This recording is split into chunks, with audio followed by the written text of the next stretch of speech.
Okay, this is Westpac, and I might just put a pitchfork on it to start with, and that's kind of works. It's had a bit of a response to the bottom tine there, but probably not telling us too much yet. I'll put probably put some levels, connect these two up, and see what, and copy that down to these lows down here, and put one in the middle, right where the fork crosses over. Bang, like that. Oh, that sort of works. So that gives us some levels later on, I suppose, to look at. I'll probably try and connect these as well up and see what that gives us. Sort of, not really. But anyway, I've got them on there. Then what we'll do is we'll put some resistance lines up we can look at, which will be, I'm just taking the high volume bars and putting resistance levels on those. There's one right there as well, and probably a more recent one.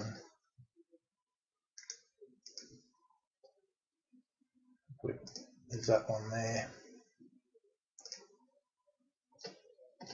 in the weekly chart. So we do have a bit of a downtrend in place. Try and like that roughly in the middle.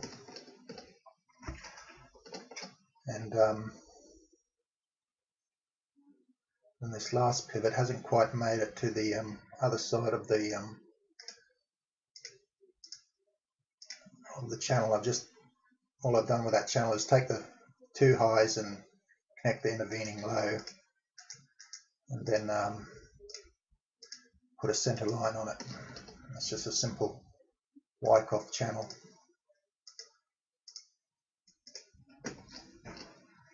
So it's it hasn't quite made it to the bottom of the channel, and it's started moving away. It's made one higher low, it looks like, and it's starting to make a higher high as well.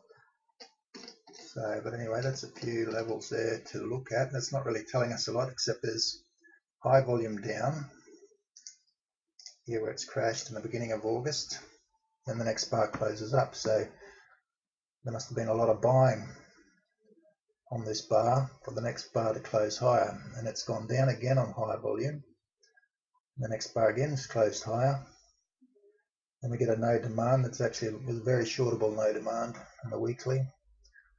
And but we did put in a couple of strong bars, but they weren't confirmed because they kept closing lower. So there was a test there, it failed, but we get another test, some volume increase, that fails on high volume, but then it kicks up. So there must have been a lot of absorption of the supply, and at that level, a lot of buying there for it to kick up again like that, and then it's gone higher again. So it's showing some signs of accumulation there as they shook the market out and then pushed further down. I would probably need to have a look at the daily. I might just get rid of all those and just see if we can get something I can actually use on the daily chart. I'll probably put a pitchfork right there. Bang, that sort of worked. Got a bit oversold, jump back in, and we've got a potential little uptrend there. I don't know if I should take it from there or from there. I'll probably take it from there and then stick a center line on it and just see how that works. But anyway, with a pitchfork, when price zooms through the median line, it goes up like that. Normally before it hits the other end, the other opposite tine, if it's ever going to get there, is it will come back and back test the median line. That's sort of how they work. When the price doesn't come back to back test the median and fails, like on these ones here, then they normally take out the previous pivot, which is what's actually been happening. Even that one, it didn't take out the previous pivot, but eventually it did. And then it's in a way she's gone, but that should come back and retest the median line there. We'll probably put our high volume lines on there because we're trading it. We want to know what our levels are. There's 3 bars there, down bar, bottom, very high volume, closed high, so there's a lot of buying on that bar, but there's too much supply as well, so it's collapsed. And then it's pushed right down, but then closed high, so there's a lot of buying on that, and boom, up she goes. So there's a lot of buying in the bottom here, and as it's tried to push into this area, the volume there is less than over here, so less selling pressure. But there was an effort there to push into it, but every time they did that, it's jumped out of there pretty quick. And then it started making some higher highs as it's moved out of this shakeout level. That respect, it's acted stronger than the index, because ours, the XJO pushed right a lot further into that shakeout bar. So, but we'll just put some levels on there for us to look at, and I'll probably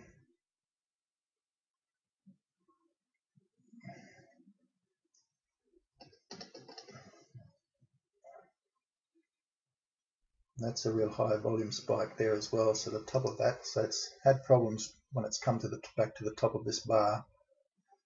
We had a no demand there, very shortable, high volume, closing low. We haven't really had too many long opportunities or long setups, because they sort of got down to the bottom and then sprung very quickly up without testing properly. But we've had some very good short, narrow spread up bars that have confirmed. There was a setup there, high volume up, narrow spread, collapses, and then followed by the no demand. So being in a downtrend, the easier trades have been the shorts, and that probably might still be the case. Now it's gone up. Now we've got really high volume again kick in, and narrow spread, and that's coming from, here we go, there's a level there, so I'll mark off the low of that bar, high volume, high of that bar, and it's trapped within that range right at the moment. So I'd be looking for weak bars now appearing, either trying to up thrust through the top of this, then collapse, and then maybe a no demand. If we get a no demand after that, we can probably short that, especially seeing that I'm pretty sure it will come back and test either this median line here or the middle of the trend channel. We'll just have to see.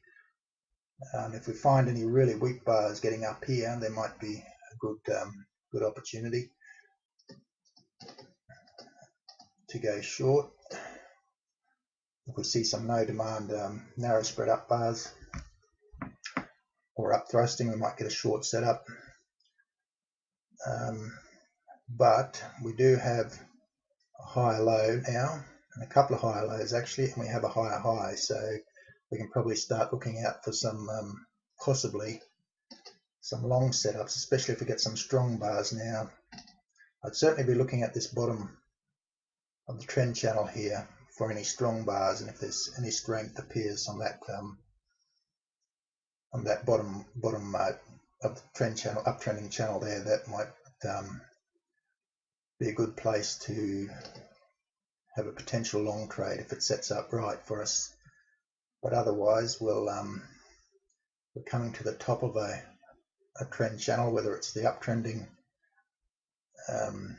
trend or the downtrending pitchfork. So there may be an opportunity to go short here. I couldn't short that. That's a lot of supply coming in there. That could be absorption. They could be absorbing supply from the left. And if it starts up thrusting now, or tries to go up now or no demand, we know, well, they couldn't really be trying to push through there, because it's not going to get through there on no demand. They may gap it first to get through there. But if it gaps up on no demand, that might be which it does happen. We get, when they gap up, they tend to trying to find examples of how they gap it up on no demand. There's one there. They've gapped it up on no demand. It's gone to the middle of the, well, we didn't know that was the channel then, but it's gapped up, but closed in the middle, fairly narrow spread and very low volume, lowest volume in 3 bars. That's a no demand. So if we see something like that now, then that might be a potential place to short as well. What other levels can we look at? I can probably put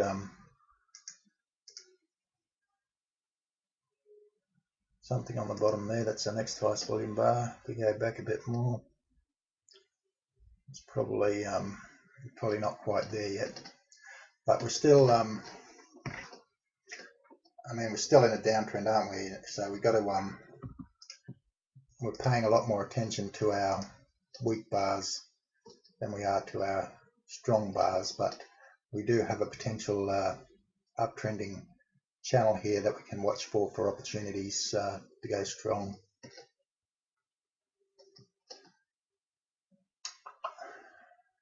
The temptation is, when it starts looking like it's made these very rapid move up, is to think that, oh, it's a bottom. But really the time to start thinking, oh, it could possibly be a bottom, was this bar when you got really high volume on the down. That's when you start thinking, well, that potentially could be a bottom, especially since it's jumped up like that, maybe. And then we're looking for them testing down towards this line here, but they haven't been able to get there. So but when we get high volume up bars, smart money typically sell on up bars, we want to see those tested. So but I'd have to say that the easier trade for me personally anyway for Westpac has been the short trade, except on the intraday. On the intraday you'll get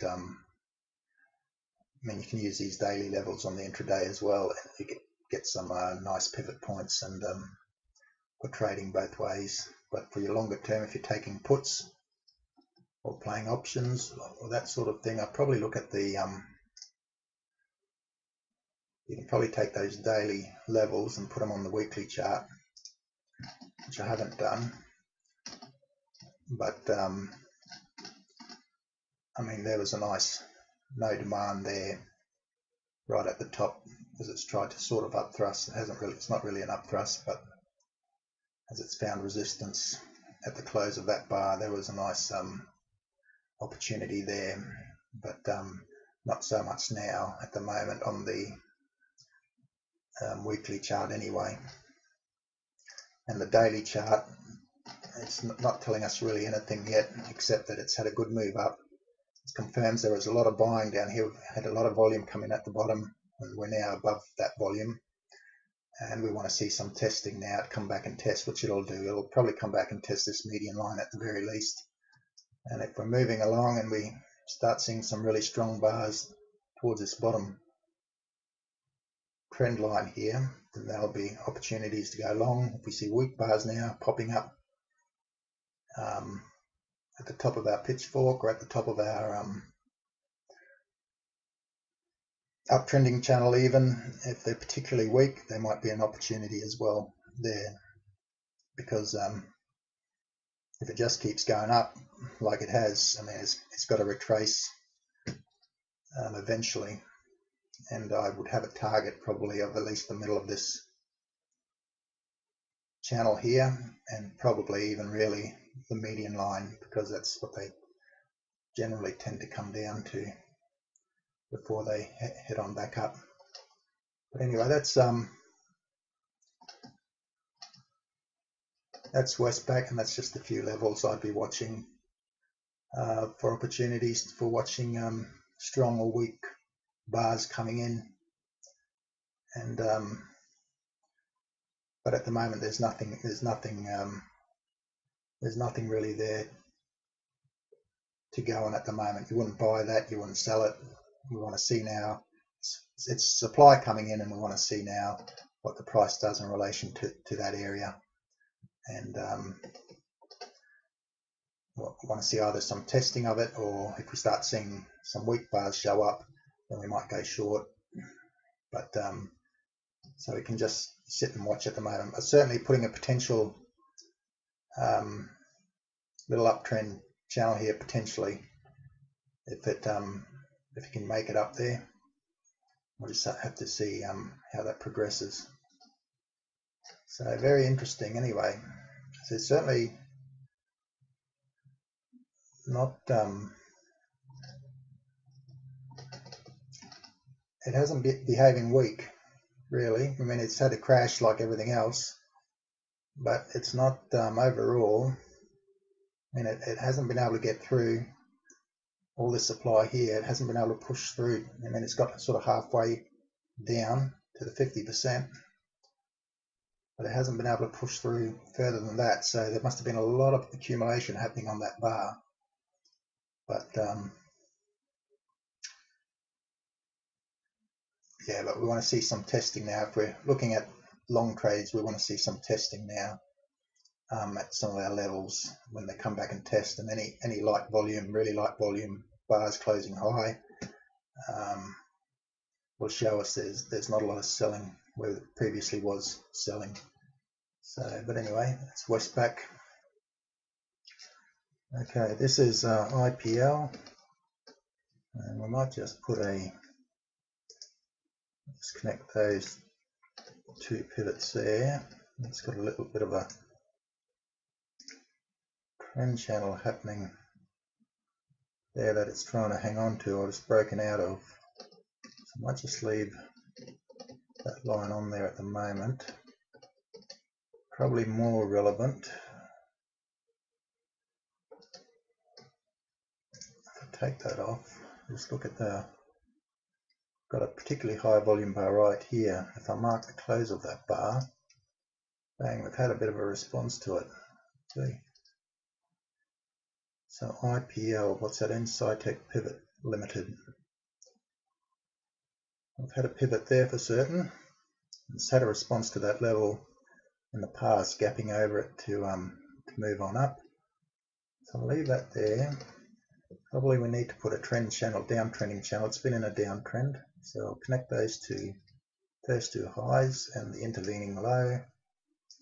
It's broken out of there, and I might actually just parallel that down and just see what we get by a measure down like that. And that's kind of worked for us. Okay, so we're in a downtrend at the moment and have been for a while, and I'll just mark off the low of our high volume bar here as the market crashed beginning of August with everything else. So that's went down on high volume, next bar went down again on high volume, but the next bar closed higher and it sprung through. They tested and it went up again, but then we started getting no demand, so there's some accumulation happening down the bottom here, definitely, and that's allowed it to spring up, but they're not interested in higher prices just yet. High volume down. So what we're trying to look for is low volume as they press into this level here to tell us the selling's gone, and we sort of get less volume but still not low volume, but anyway, still closes down, but narrow spread gaps down. We don't like seeing them get down like that, but there was buying in it. They were buying in at this level. I might just mark off that bar, and it's and the next bar closed up. Then we had a bit of weakness come in, but they've tested, and up she's gone. And then we get supply coming in up the top. We actually did get supply, and then we've got no demand there, so that was a very shortable bar there. We've actually had a lot of no demand bars as it's come down and collapsed a couple of days running. So you know, when you're in a downtrend, you pay attention to your weak bars. Like there's a no demand, a very shortable bar, because you had the supply come in at the top here. It could be they're trying to absorb supply to the left, But when you get the no demand at that level, it tells you they've sold and they're not interested in higher prices, and it's just retail buying trying to get back up there, and it's not going to happen. And that's collapsed. And then it's tried to go up, and there was a very good shortable no demand bar, lowest volume in 3 bars, very narrow spread, and that's just collapsed after that. Then high volume down. Next bar is up, next 2 bars, so there must have been some buying in there, but that was no demand. Test, the test fails. Again, high volume down, so they're still pushing down, but we're getting some really high volume down bars that then spring up, so they're looks like there's an attempt to accumulate there, so they've taken it up, then brought down, taken out the stops below here, so you'd have a few stops below here. Especially here, it had really high volume coming down and then form. But then we had really high volume coming up as well, so supply coming in. Then we've got no demand as well. It's sort of still high volume, but not a very strong bar. And at the middle of, at a resistance level. So that's what we want to see now, some form of testing now. Probably into the bottom of this bar, into these bars here, we'll see some testing. So I expect that to come off perhaps during the week. And if we see some narrow, what we're looking for is some very narrow spread down bars on really light volume. But really what we're looking for is we're looking for weak bars at resistance levels that we can short, because we're in a downtrend. That's just, if you're in a downtrend, that's the easier thing to do. And we're still making lower lows, and it's gone up a fair bit. The last bar was quite weak on Friday. It was widespread, but it's closed off the high, and the volume was the lowest in 3 bars, so a bit of no demand there, and so we want to see some testing. Not as good a bar to short as your other no demands that come in. The narrow spread ones are particularly good, but I certainly want to be long IPL at the moment, because we haven't even put in a higher low yet, so it's and we've got a lot of supply down here now that needs to be tested, and we want to see that supply taken out with low volume down bars to tell us that the supply is being removed. But of course, if they're accumulating, they'll want to push it down even further if they can, or if they're selling it even, it'll just keep dropping. So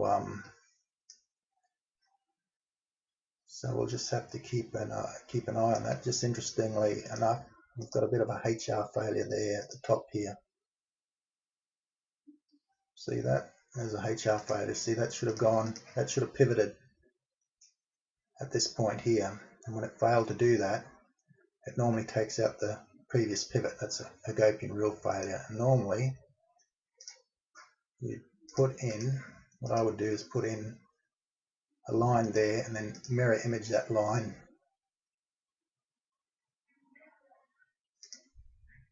down the bottom there, and that would have fit pretty much the last pivot. So that's just sort of how they work. But anyway, but it's still in a downtrend. It's still weak. The last bar was particularly weak. Probably not good enough for me to short it myself. But certainly if we start getting some really narrow spread bars as it tries to push through, this is our highest volume bar here. So what I'd be looking for shorting would be trying to upthrust there on no demand into this level, and there might be a short opportunity. Failing that, we'll have we can look for the opposite, a down bar and low volume, closing high, narrow spread, next bar closing up on a bit more volume and spread. That would give us a potential long trade, but we'd be counter trend because we're in a downtrend. But anyway, that's IPL. Okay, this is BCC, Buccaneer Energy, and just start by marking off some of our high volume bars here. We've got one there, which we've broken up over at the moment, it looks like, and we'll just put another line on top of that We're sort of at the moment in between there. I'd probably like to see us get over that bar and then see some testing on top before I would want to be long. You see how it works. You've got high volume up, so a lot of buying to take it up there, but also all high volume includes selling, and so it's high volume up, but the next bar closes down, so there must have been hidden selling in this bar for the next bar to close down. If there was all buying, then it would keep going to the moon, but so a lot of supplies come in, it's collapsed, and then it's tried to penetrate back into that high volume area.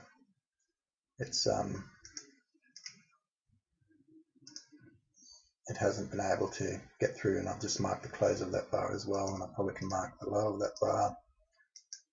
There's a whole heap of supply up here to work through. So they'll be full of trapped holders now, and that's, every time it's tried to get through there. So it must have had some announcement here. High volume up, but it's closed in the middle, so a lot of supply, but enough demand to keep it going up, but it's going up on less volume, and then it up thrusts. It's just not gonna, it just doesn't have the guts there to all the buying was done on this bar, but it was all being supplied to. And then if it was professional buying, then you'd get follow through, but because it's retail buying, must have been, it means the professionals were absorbing that buying. And then when the buyers are finally done, because most of them, once you buy, if you're a retail buyer, once you buy, you become a holder and you don't buy anymore. Well, not very much, but if you're professional money and you're trying to absorb through, you're always buying. You're just buying small bits all the time, or big bits. You're continually transacting because of the size of your account. But we can see that's all professional selling in there, and I probably can mark the close of that bar as well. And that bottom bar coincides with this, so we're in that range at the moment. But I would probably, it's all we've got a lot of background weakness behind us now, and we don't have a lot of strength. We don't have a lot of strong bars coming down. See all that high volume up bar, high volume up, and then it's collapsed. And that's because it can't get through the supply on just retail buying, because it's all trapped holders there, and they'll just want to get out they got caught on the wrong side of the trade and they just want to get out as it rallies. They just want to get out. So that needs to be worked through, but we haven't taken out the low of this bar yet. So, and we get they've come back, and we've got some very low volume down bars, so they're testing into this bar. And there's very little selling pressure. The next bar is up on slightly more, so that's quite bullish actually, but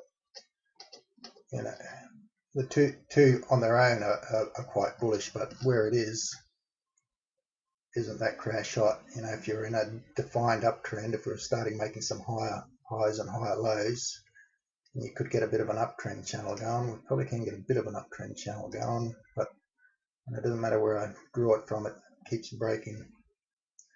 You can probably speculate on that one there, maybe. Put that in play. We don't really get okay, maybe we can. So I take that one and that high volume bar there. I connect those two there, and then put a center line.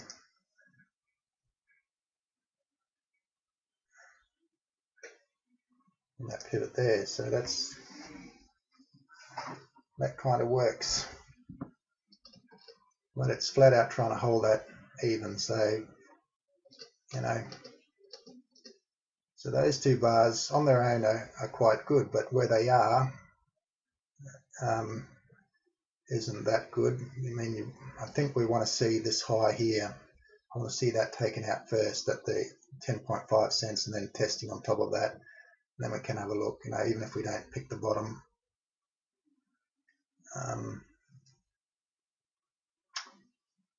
but we haven't taken out the low of this bar here. So I think that's, if you did take an entry, I think that would be your risk, would be the 7 cents. So you'd have to decide whether you're prepared to risk it going down to 7 cents, because you're still trending down. And if I look on the daily, there we go, all our high volume bars are up bars, except these two. We get some buying coming in. So there's some buying coming in on these bars here, but then as much.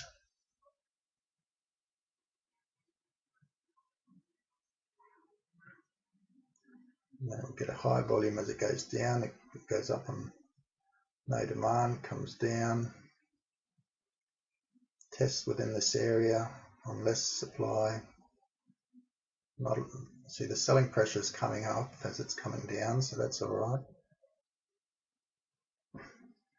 The last bar is pretty weak. That's a no demand. That's narrow spread on very light volume, so that will probably mean an 8 cent stock like this can be quite ratty. So it's, if I saw that bar on one of the majors, I would have no problem shorting it. But on a penny stock, they can be a bit erratic. They can jump first and then come back down.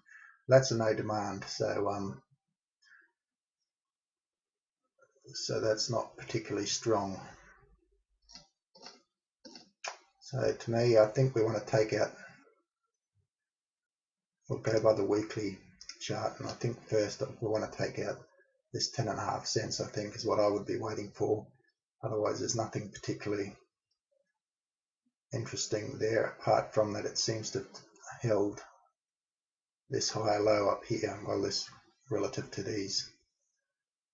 It's held that bar there, and we've got less selling pressure within this bar. So you could probably say your risk is between 7.3 and 7, but we can't really say, I'm just basing that on this low here, and that's all I'm basing that on. But you got your resistance levels above 14 cents, 12.5, 12. When you've got them all over the place, plenty of supply to work through. You've got the middle of this trend channel, if that's what it is. And